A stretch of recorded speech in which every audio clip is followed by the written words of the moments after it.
everyone, welcome to my YouTube channel. My name's Cameron Kelly Smith. Be sure to hit that subscribe button, and today I'm giving you my WWE Raw and Smackdown review in just 5 minutes. So overall, I thought that the shows this week were still a little bit lackluster for me. I felt that they dragged a little, that they got a little bit boring. There was some big talking points, and I know that a lot of people are very happy with those talking points, which I also am, which we'll delve into in a second. However, I felt that the shows still did drag a little bit. They weren't exactly consistent, especially with Raw.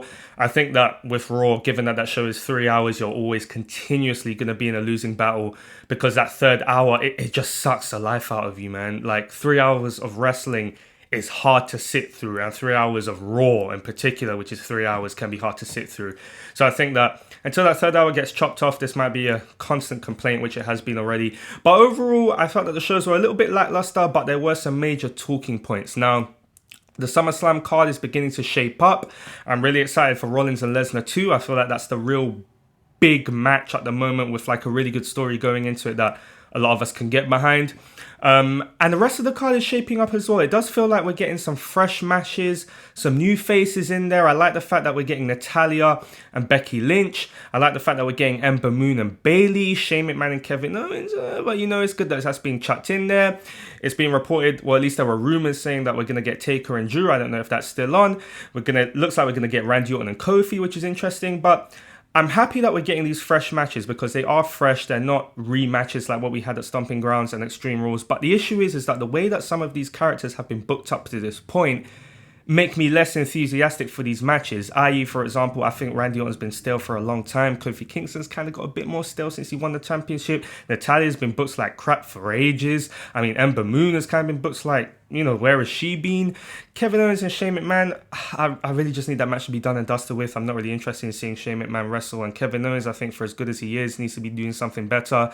So I think the key here is going to be in the coming weeks, if WWE can build these storylines and these characters to make these matches feel bigger than they currently are. The biggest talking point, of course, of Raw, and what's in the title of this video, is Bray Wyatt. I think that his debut was phenomenal. I think it was the best piece of TV across both shows this week. Him taking out Finn Balor is a big question mark, because if you then think, are they going to actually have that match at SummerSlam? Is that something that they're looking to book? Which will be interesting to see. I think that with Bray Wyatt and his debut in particular, they've done such a good job up to this point. Like the videos, the Firefly Funhouse stuff has been great. I think that's some of WWE's best produced and written work that we've seen in ages. And a lot of us have been fearful of, will this debut, will they mess it up? They haven't messed it up thus far. They're booking it really well. I personally would have had him debut and literally beat up a much more top guy like a Brock Lesnar, like the champion. I would have loved for him to be inserted into the title picture immediately. However, I understand that with a character like that, who doesn't always even necessarily need a title, it might be best to kind of have him lurking and eventually get there. But the question is, can Bray Wyatt finally be the star that we all know he is? Will WWE finally book him correctly? Because this truly is the last chance. And I think that the way they've booked it thus far, and just how interesting this character looks, it always gives me like, you know, sort of like Ted Bundy vibes, which I think is fantastic. I think that this is the last shot, but I think he can be a huge player if they book him correctly. And I think that what they should do, and this is my proposal, and I'll even admit straight up that I don't know if this is the best proposal, I honestly would have Bray Wyatt face Finn Balor at SummerSlam as the Demon and have Bray Wyatt win. Now, I know that that's going to have a lot of people going, whoa, wait a minute. And I even think that too, as I'm proposing that, because the Demon should be protected. That's kind of booking him into a corner. The Demon is really the only thing that Finn Balor has that's kind of keeping him as a relevant character. But I think it just makes for interesting TV. And I think if Finn Balor is going to take time off, as is being reported, have him come in as a Demon at SummerSlam, get beaten convincingly by the Fiend, Bray Wyatt, and let Finn Balor go away and come back as something rejuvenated. I know that's risky, but I think it would be a good call.